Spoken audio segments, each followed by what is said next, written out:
हे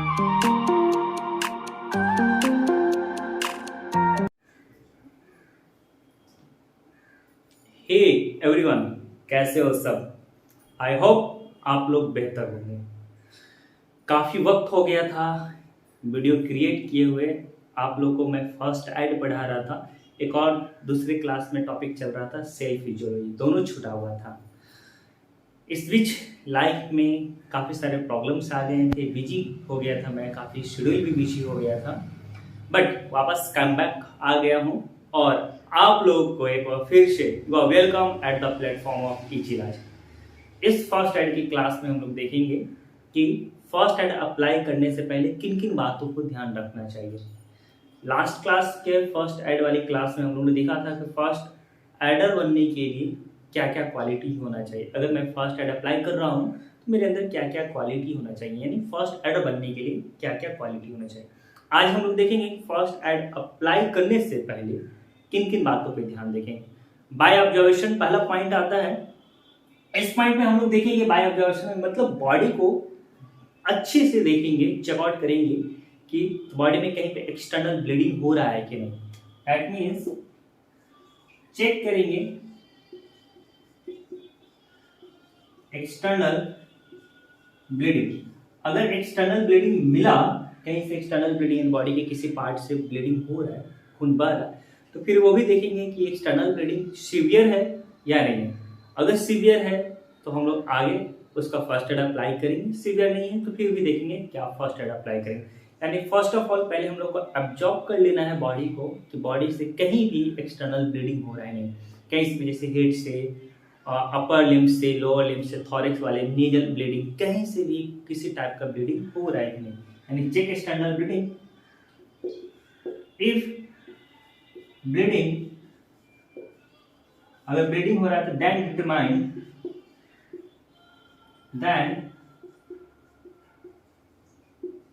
determine severe है या नहीं, दैट इज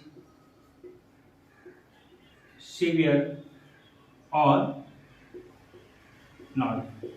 सबसे पहले बॉडी में हम ब्लीडिंग को ही चेक करेंगे। पहले जैसे अगर मैं फर्स्ट एड अप्लाई कर रहा हूँ किसी के बॉडी पे, उसके बॉडी को अच्छे से देखूंगा कि बॉडी के किसी भी पार्ट से ब्लीडिंग हो रहा है या नहीं। क्लियर। देन उसका ब्रीदिंग पैटर्न चेक करेंगे। ब्रीदिंग पैटर्न करने के लिए कान से यानी ईयर से उसके नोज के पास ले जाएंगे, नाक के पास ले जाएंगे और उसकी ब्रीदिंग साउंड को सुनेंगे। अगर वो मिल रहा है डेट मीन्स ब्रीदिंग सही है। उसके पैटर्न को देखेंगे, टाइम इंटरवल कितना है, इन दो ब्रीदिंग के बाद कितना टाइम ले रहा है। अगर ये ब्रीदिंग पैटर्न नॉर्मल है डेट मीन्स उसमें ब्रीदिंग नॉर्मल हो रही है। अगर ब्रीदिंग पैटर्न नॉर्मल नहीं है तो ब्रीदिंग नॉर्मल नहीं है। ब्रीदिंग पैटर्न ऐसे भी चेक करते हैं, चेस्ट वॉल को कितना अप डाउन हो रहा है। क्लियर, कितना अप डाउन हो रही है। जैसे सांस लेने के बाद चेस्ट वॉल अप डाउन ये मूवमेंट होता है, तो इस मूवमेंट को चेक करेंगे। कहने का मतलब है कि हम लोग उसे ब्रीदिंग पैटर्न चेक करेंगे। क्लियर। ब्रीदिंग पैटर्न चेक करने के लिए मैंने बताया कान से उसके नाक के पास ले जाएंगे और ब्रीदिंग साउंड है उस ब्रीदिंग साउंड को सुनने का कोशिश करेंगे। ब्रीदिंग साउंड देख रहे, अगर वो इक्वल टाइम पे आ रहा है, दो साउंड के बीच में जितना टाइम लग रहा है नेक्स्ट टाइम उतना ही टाइम लग रहा है, दैट मीन्स वो नॉर्मल होगा। या देखेंगे शॉर्ट टाइम में हो रहा है या टाइम अधिक लग रहा है, तो ये सब अब नॉर्मल हो जाएगा। और चेस्ट वॉल के मूवमेंट को भी चेक करेंगे, चेस्ट वॉल कैसे मूव कर रहा है, यानी up down up down up down up down, ये चेस्ट वॉल का मूवमेंट है ब्रीदिंग के समय। इस पॉइंट को चेक करते हैं। तो सबसे पहले तो अगर सीवियर ब्लीडिंग देखने को मिल रहा है और ब्रीदिंग पैटर्न नॉर्मल नहीं है, दैट मीन्स वो रेस्पिरेटरी इमरजेंसी का केस हो सकता है, उसे सडनली हॉस्पिटलाइज करना पड़ेगा। फिर से एक बार सुनना मेरी बातों को। सीवियर ब्लीडिंग देखने को मिल रहा है, यानी बॉडी के किसी भी हिस्से से बहुत ज्यादा ब्लीडिंग हो रहा है और दिख रहा है कि ब्रीदिंग पैटर्न यानी सांस लेने वाली जो पैटर्न है वो नॉर्मल नहीं है, तो सडनली आप उसे हॉस्पिटलाइज करेंगे क्योंकि वो नॉर्मल कंडीशन बॉडी का नहीं होगा। नेक्स्ट पॉइंट हम लोग देखेंगे, ब्रीफली एग्जामिन करेंगे।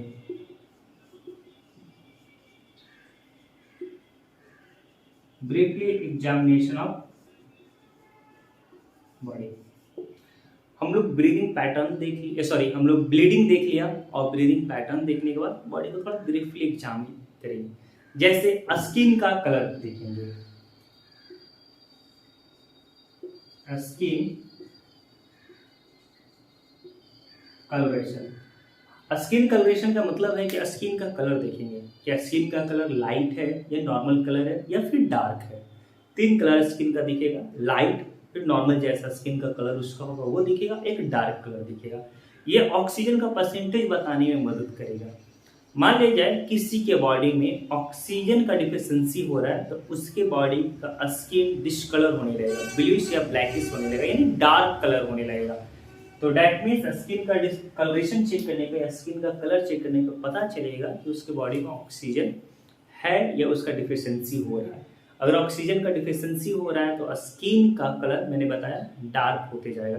तो स्किन को अच्छे से चेकआउट करेंगे, देखेंगे अगर ब्लू कलर का हो रहा है स्किन या ब्लैक कलर का हो रहा है या कोई भी डार्क रेडिश कलर का होते जा रहा है, दैट मीन्स ये साइन है कि उसके बॉडी में ऑक्सीजन का डिफिशिएंसी हो रहा है। क्लियर। स्किन कलरेशन के बाद हम लोग पिपिल चेक करेंगे, आई का जो पिपिल होता है वो हम लोग चेक करेंगे।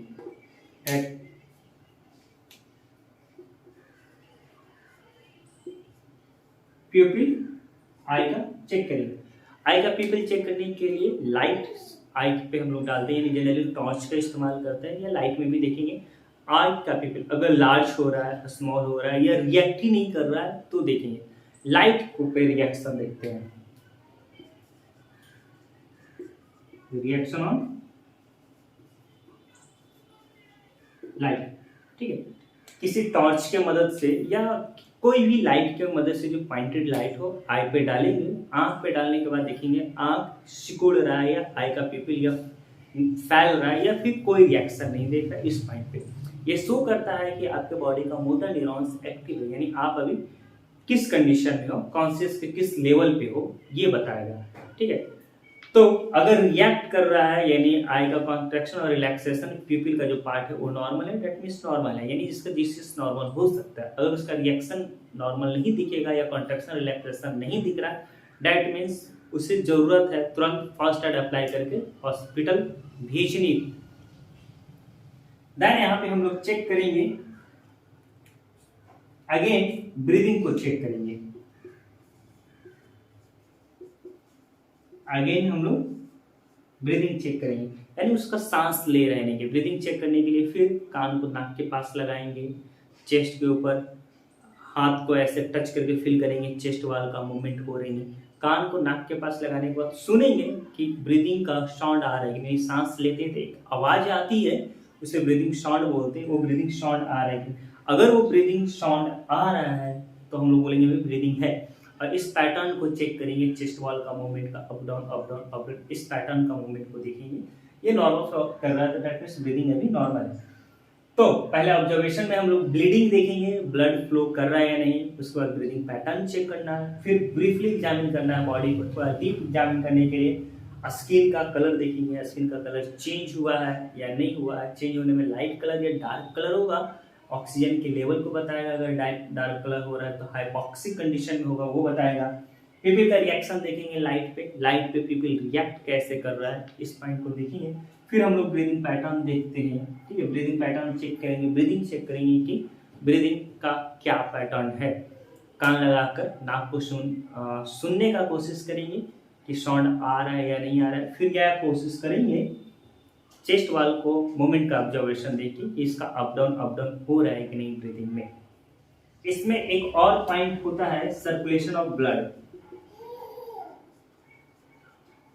Circulation of blood.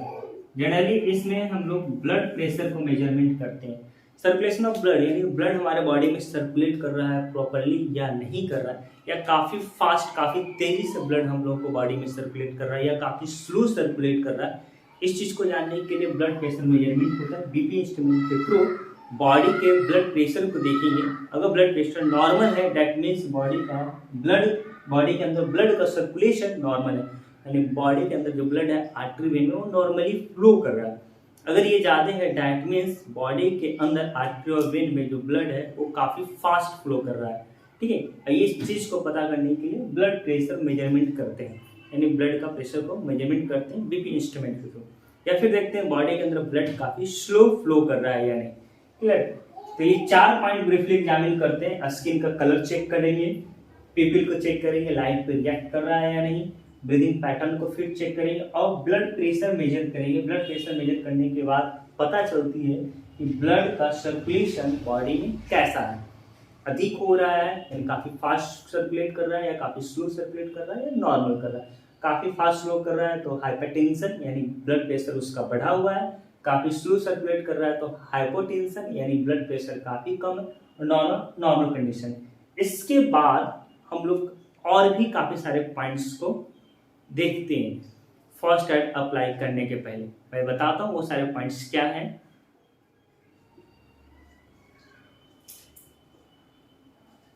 उसके बाद हम लोग चेक बॉडी पार्ट्स। उसके बाद काफी केयरफुली होकर हम लोग बॉडी पार्ट्स चेक करते हैं। काफी केयरफुली और क्विकली करेंगे, काफी केयरफुली और तेजी से बॉडी पार्ट्स चेक करेंगे, वो भी सीक्वेंस में टॉप टू बॉटम चेक करेंगे। कोई भी और पार्ट डैमेज या इंजरी तो नहीं हुआ है ये से। सबसे पहले हम लोग हेड को चेक करते हैं, देन बैक, देन नेक, फिर शोल्डर, आर्म्स, हैंड्स और fingers, then thorax, then abdomen, then pelvis, then thigh, legs, foots और फिंगर्स को चेक करेंगे। आराम से समझना। हम लोग ये सारी चीज कर लेने के बाद स्किन का कलर वगैरह ये सब चेक कर लेने के बाद, पीपल का रिएक्शन लाइट पे चेक कर लेने के बाद, ब्रीदिंग पैटर्न चेक कर लेने के बाद, ठीक है, ब्लड प्रेशर मेजरमेंट करने के बाद फिर काफी केयरफुली टॉप टू बॉटम यानी बॉडी के ऊपर से लेके नीचे तक एक करके काफी केयरफुली और काफी जल्दी यानी क्विकली करना चेक करते हैं कि कोई भी फर्दर पार्ट डैमेज हुआ है कि नहीं। जैसे हेड को चेक करेंगे, हेड को चारों तरफ कोई पार्ट इंजर्ड है या क्या नहीं है, नेजल आई वगैरह है सब, माउथ कैविटी वगैरह सब। फिर तुरंत बैक सरफेस पे चेक करते हैं कि कहीं कोई पार्ट इंजर्ड या किसी तरह का डैमेज या कोई भी पार्ट धंसा या कटा छटा वगैरह नहीं हो। फिर उसके बाद नेक, थॉरिक्स, एब्डोमेन, पेल्विस, फिर पैर, हेड, फिंगर्स वगैरह है सब एक एक करके काफी फास्ट चेक करते हैं। अगर यहाँ पे कोई भी प्रॉब्लम दिखता है या कोई भी बॉडी पार्ट डैमेज दिखता है तो उसके अकॉर्डिंग हम फर्स्ट एड अप्लाई करते हैं। तो ये काफी इंपॉर्टेंट होता है चेक करना, ठीक है, बॉडी के सारे पार्ट्स को, ठीक है। इसमें टॉप हेड टू बॉटम चले जाएंगे। अगर ऐसे चेक करोगे कि पहले एब्डोमेन चेक किया, फिर थॉरिक्स चेक किया, फिर हैंड चेक किया, तो ये इसमें टाइम टेकिंग वाले प्रोसेस हो जाते हैं, वक्त अधिक लगता है। तो सडनली हम लोग हेड से शुरू करते हैं, उसके नीचे आते आते एक एक करके सारे ऑर्गन्स को चेक एक करके देखते हैं। इसके बाद कुछ ऐसे पॉइंट्स हैं जो मैं यहाँ पे लिखने वाला हूँ जिसे ऑब्जर्व करना काफी जरूरी होता है, यानी ये भी देखना काफी जरूरी होता है। वो सारे पॉइंट्स हैं, मैं एक एक करके बोल रहा हूँ। बॉडी को ब्रीफली एग्जामिनेशन करने के बाद कुछ मैंने बताया था स्पेशल पॉइंट है, उसको चेक कर लेना है, लिखना है। जैसे में हम लोग इंटरनल ऑर्गन का जो डैमेज होगा उसका साइन और सिम्टम्स वगैरह सब देखेंगे। बॉडी का जो इंटरनल ऑर्गन डैमेज होगा उसके बाद, जैसे अगर ब्रेन का कोई पार्ट डैमेज होता है तो वोमिटिंग टेंडेंसी इनमें भी आएगा। बॉडी के अगर लीवर में इन्फेक्शन कॉज करता है तो फीवर जैसा आएगा या एपेटाइट का सिम्टम्स आएगा, भूख नहीं लगेगा, ठीक है। अगर रेस्पिरेटरी ट्रैक में कहीं पे ऑब्स्ट्रक्शन होता है यानी कहीं पे रुकावट होती है, ऑब्स्ट्रक्शन होने के कारण, ठीक है, सांस लेने में परेशानी यानी ब्रीदिंग पैटर्न चेंज होगा। तो मैं बताऊंगा कि कौन सी डिजीज में या कौन सा ऑर्गन डैमेज होने के बाद क्या क्या साइन आ सकता है बॉडी में अफेयर्स, वो सारे चीज। तो सब सारे पॉइंट देखेंगे तो इस पॉइंट इजीली क्लियर हो जाएगा कि बॉडी का जो इंटरनल ऑर्गन अगर डैमेज हो रहा है तो क्या साइन अफेयर्स होंगे। एग्जाम्पल के लिए मैंने अभी बताया कि अगर बॉडी के लीवर में इन्फेक्शन कॉज करेगा तो एपेटाइट का सिम्टम्स है, यानी भूख उससे ना लगेगा। ब्रेन में अगर इंजरी या डैमेज होगा तो वोमिटिंग टेंडेंसी जैसा होगा। रेस्पिरेटरी में ऑब्स्ट्रक्शन कॉज करेगा। ऑब्स्ट्रक्शन मतलब कहीं पे किसी भी चीज़ से रुकावट होगी तो सांस लेने में कठिनाई होगी, यानी ब्रीदिंग पैटर्न उसका चेंज होगा या शॉर्ट ऑफ ब्रीथनेस का केस देखने को मिलेगा। लंग्स अगर डैमेज होगा तो सांस फूलने वाली परेशानी आएगी या सांस लेने में परेशानी आएगा। इंटेस्टाइन अगर डैमेज होगा तो डाइजेशन वाली प्रॉब्लम आएगा। स्टमक अगर डैमेज होगा तो डाइजेशन वाली प्रॉब्लम आएगा। तो आगे जाके ये सारे पॉइंट्स हम लोग क्लियर करते जाएंगे। साथ में चेक करना है 1, यानी टॉप टू बॉटम तक अगर बॉडी को हम लोग चेक कर रहे हैं, फिजिकल एग्जामिन कर रहे थे, तो देखेंगे बॉडी का कोई भी पार्ट में कहीं पे कुछ जला हुआ तो नहीं है, बर्न हुआ तो नहीं है। साथ में देखेंगे उंड का मतलब घाव होता है, बॉडी के कोई भी पार्ट में उंड फॉर्म तो नहीं किया हुआ है, जख्म तो नहीं है, ठीक है। साथ में चेक करेंगे हम लोग डिसलोकेशन और ब्रोकन ऑफ बोन। डिसलोकेशन का मतलब होता है बोन अपनी जगह से खिसक जाना। चेक करेंगे हम लोग बोन अपनी जगह से खिसक जाएगा तो बॉडी का वो पार्ट में अच्छे से मूवमेंट नहीं कर पाएगा, डिसलोकेशन। या फिर देखेंगे बोन में फ्रैक्चर तो नहीं हुआ है, बोन टूटा हुआ तो नहीं है। स्किन डिसकलर देखेंगे, स्किन का कलर चेंज हो रहा है ड्यू टू ऑक्सीजन, या फिर अनदर रीजन भी हो सकता है स्किन का कलर चेंज होने का, तो स्किन डिसकलर हुआ कि नहीं। स्वेलिंग देखेंगे, टॉप टू बॉटम तक बॉडी को डायग्नोस कर रही है, चेक कर रहे थे, फिजिकल एग्जामिन कर रहे थे, तो ये सारे पॉइंट को देखेंगे। उसमें स्वेलिंग में देखेंगे कहीं पे कोई भी पार्ट में सूजन या फूला हुआ तो नहीं है। वोमिटिंग टेंडेंसी उस विक्टिम से पूछना है वोमिटिंग जैसा मन कर रहा है नहीं, या फिर वोमिटिंग टेंडेंसी उसमें दिखेगा, ऐसा लगेगा जैसे वो वोमिट करी, तो वोमिटिंग टेंडेंसी भी अच्छे से देख लेना है। चेक करना है कि पेशेंट कॉन्शियस है या फिर अनकॉन्शियस है। अगर अनकॉन्शियस है तो लेवल ऑफ अनकॉन्शियस आगे हम लोग जाकर फर्स्ट एड में पढ़ेंगे, उस पॉइंट से हम लोग पता चल जाएगा कि लेवल ऑफ अनकॉन्शियस क्या है पेशेंट में, कौन सा अनकॉन्शियस का लेवल है। हम लोग चेक करना है कि अगर पेशेंट अनकॉन्शियस है तो कौन सी लेवल है, अगर कॉन्शियस है या नहीं है, इस पॉइंट को। फेब्रिल का मतलब होता है फीवर। हम लोग चेक करना है बॉडी का टेम्परेचर बढ़ा हुआ है या नहीं। अगर बॉडी का टेम्परेचर बढ़ा हुआ है तो उसको कॉज फाइंड आउट करना है कि बॉडी का टेम्परेचर क्यों बढ़ा है। नेक्स्ट पॉइंट होता है आईबॉल का मूवमेंट। आईबॉल का मूवमेंट का मतलब होता है up down left right, eyeball easily move कर रहा है नहीं। आप मुझे जब स्टिमुली दोगे यानी बोलोगे लेफ्ट राइट ऊपर नीचे दाएं बाएं देखो तो वो आईबॉल का मूवमेंट उसमें दिखेगा। अगर आईबॉल का मूवमेंट दिख रहा है दैट मीन्स नॉर्मल दिखेगा। साथ में हम लोग बॉडी के डिफरेंट ऑर्गन पे या बॉडी के डिफरेंट पार्ट पे पेन देते हैं, उस पेन का रिएक्शन देखते हैं। जैसे फोरहेड पे पेन अप्लाई करना, थॉरेक्स के स्टर्नम पे पेन अप्लाई करना, एब्डोमेन पे पेन, प्लांटर पे पेन, ये सब पेन अप्लाई करके देखते हैं कि उसका रिएक्शन क्या है। तो आज की क्लास में हम लोग देखा कि फर्स्ट एड अप्लाई करने से पहले किन किन बातों को ध्यान रखना चाहिए। क्लियर है?